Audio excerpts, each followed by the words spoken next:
Believe me, you will fall, exile.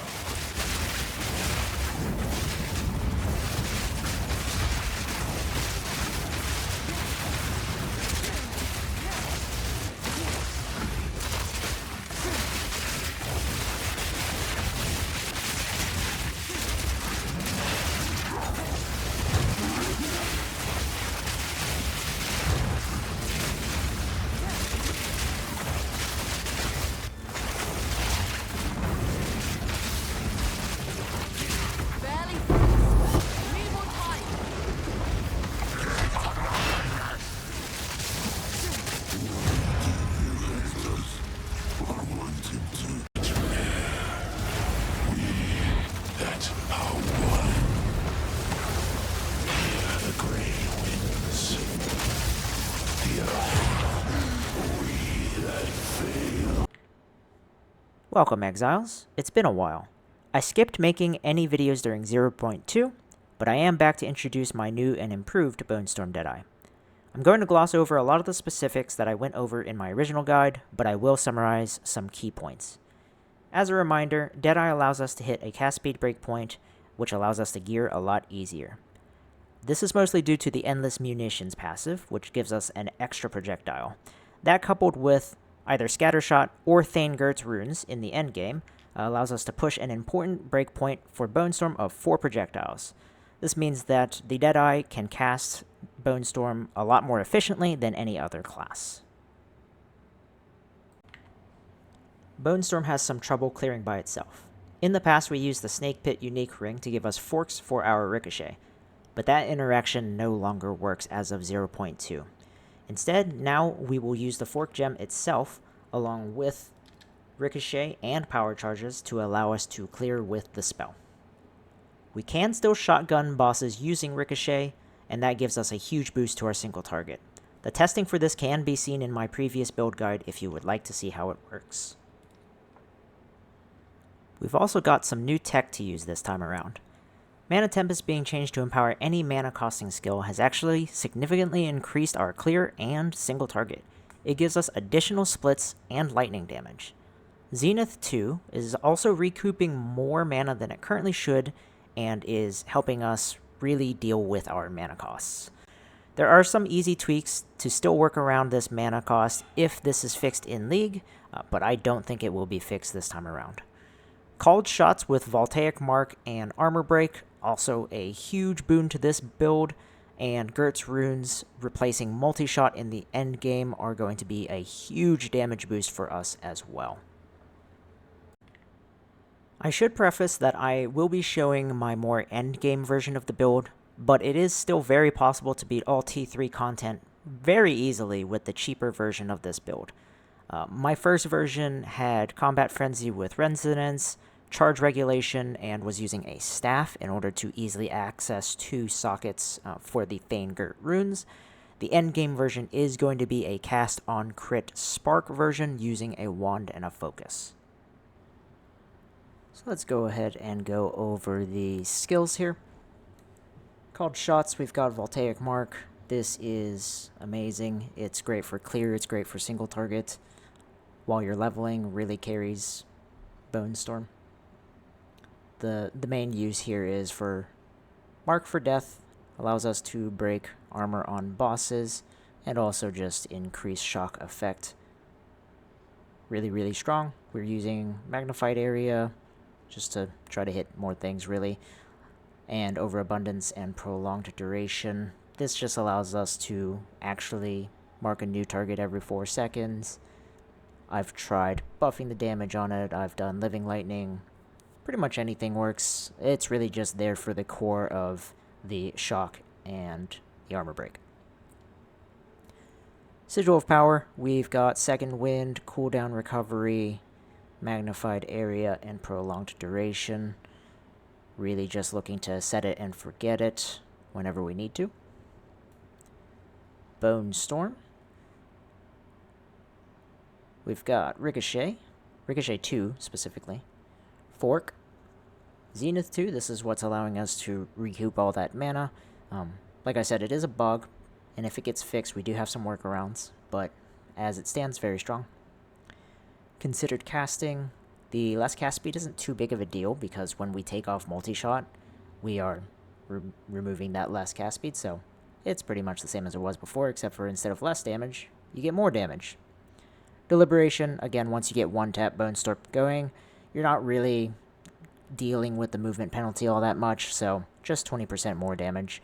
You could probably swap this out for some of the crit-oriented supports. This is just what I've been using, and it seems to work fine.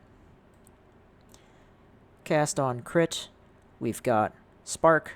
Spark just made a lot of sense because we are already forking and getting additional projectiles when forking from the tree, and Mana Tempest also allows us to split additional times, so just going ahead and going with fork. We're also getting so much cast speed on this character that Valenta's propulsion really allows us to just get really fast sparks going around. Really good synergy there. Prolonged duration, obviously just trying to get the sparks to actually hit things. And then, unfortunately, the last one is efficiency too. I've tried a bunch of different workarounds, but it's kind of necessary to have this. We just crit so much and gain so much energy against bosses that if we don't have this, our mana gets super low super quickly. We won't be able to channel Bonestorm consistently, and that also means that Zenith isn't giving you that more damage multiplier. The big boy, Mana Tempest, very, very strong, allows us to split to 3 additional targets with our Bonestorm and our Spark. Allows us to get additional damage as lightning damage for our shocks. Very, very strong. We're using Lightning Mastery, Efficiency, and Arcane Surge. Again, just getting some more cast speed, some mana regen there. We aren't using anything that increases mana costs. In fact, we're only using something that reduces the mana costs. This allows us to stand in it quite a lot longer. Allows us to just be in that full turret mode if we need to, if we're doing something like a ritual or an abyss, something like that. We'll do temp chains and elemental weakness. Basically, just cursed ground, magnified area, prolonged, and heightened curse. I'm using ritualistic curse as well on blasphemy, just to get some additional coverage when I'm mapping and I just need some safety. Profane ritual, this is what we're using to get our power charges, so really that's just what we're supporting it for. Additional charges, using Unleash allows us to, every once in a while, just cast it once and get 3 charges off the bat. Compressed duration, just to get those charges faster, and rapid casting. Frost Bomb, we are using this for our bossing. Again, this is just exposure, essentially. So whatever we can do to buff the exposure, we're using Potent Exposure, we're using Overabundance with Spell Echo to get 2 of them out so that the pulses that are adding additional exposure are coming out twice as fast, twice as often. And then Magnified Area just to make sure that, we are actually getting the boss in the radius of both of those. And last, but maybe least, is Flame Wall. Totally not necessary at all to have in the build. Really, again, I'm just using this because I think it looks cool. And some extra damage doesn't hurt if it doesn't really hurt your rotation. If you want one less button, very easy to remove Flame Wall. Not a big deal. Pretty standard, just Fortress, Prolonged Duration, Fire Mastery, Spell Cascade. Just get some additional coverage so that more Sparks and Bonestorm shards are turning into fire ones. Fairly simple setup there.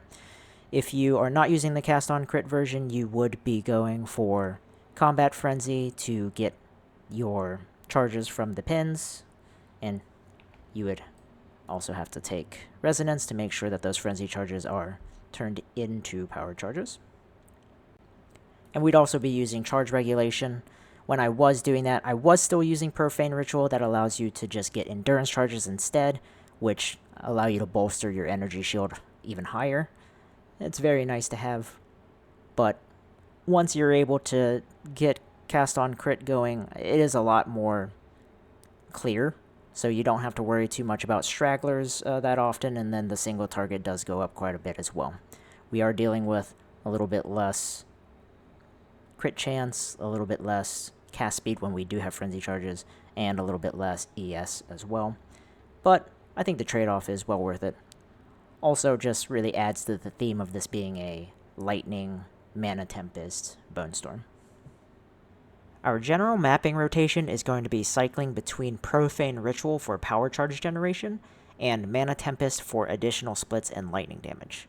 I will occasionally use Temp Chains as well in sticky situations where I want to slow down the enemies and hunker down on my Mana Tempest. Our bossing rotation will be casting Bonestorm a few times in order to build up some recoup, then using Sigil of Power, Elemental Weakness, Flame Wall, Mana Tempest into Frostbomb. This setup will allow us to apply negative resists, exposure, give us additional base damage from Firewall, and give us the benefits of Mana Tempest. We will have a Chiming Staff in our second weapon slot in order to get Sigil of Power, and we will also be using the tree to get a lot of curse nodes and effectiveness. We will be binding our curses and obviously Sigil of Power to weapon slot 2. Everything else will be on weapon slot 1. Speaking of the passive tree, let's go over that now. We went ahead and started with Called Shots for the first Ascendancy point. Then we got Far Shot and Endless Munition for that extra proj. Then we ended it off with Tailwind just to get some additional move speed. The tree is fairly simple. We are just getting pretty much crit and ES where possible. We are getting the additional ricochet here, and we are getting split shot so that both Spark and Bonestorm are getting that additional fork projectile. Aside from that, we've got Pin up here, a nice defensive layer. And for this version of the build, we are going to go ahead and get all of the trigger passive points here in order to make sure we are getting more of those sparks out. This wheel as well, very good. We've got duration. We are using this pretty much on everything. We are using this to increase the spark duration and also just all of our buffs. Those will stay on the field longer, and debuffs. As for what stats we want on rare gear, I'm just going to toss the stats up on the screen, so feel free to either take a screenshot or come back to this point in the video. For our uniques, we are no longer using the Snake Pit Ring or the Bushwhack Boots to make this build work in the same capacity. Really, we're just going to be utilizing unique jewels in Megalomaniac and Prism of Belief. Both of these are going to give us a lot of extra utility and damage. If you are curious, I will go ahead and cycle through my gear. Everything I am wearing has been self-crafted this league, either from a base that dropped for me or a base that I had purchased on the marketplace. The deterministic crafting this league has made good gear a lot more attainable than before, and I am enjoying the route that crafting has taken. Alright, I think we will cap off the video with a quick run of T3 Xesht. I will go ahead and mute myself and have the game audio playing.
We that dream. We in nightmare. We that are one. She is back. We that fail. And there you have it. I have really enjoyed this iteration of Bonestorm, and there is still a lot of damage to be gained. It can transition from a cheap build and scale into endgame with upgrades. I will create a max roll page like before and add that to the description when I am finished. I just wanted to finish the video and get it out there for anyone who is interested in trying it out. If I left anything out, let me know and I can answer any questions you may have. Thank you for watching and stay sane, Exiles.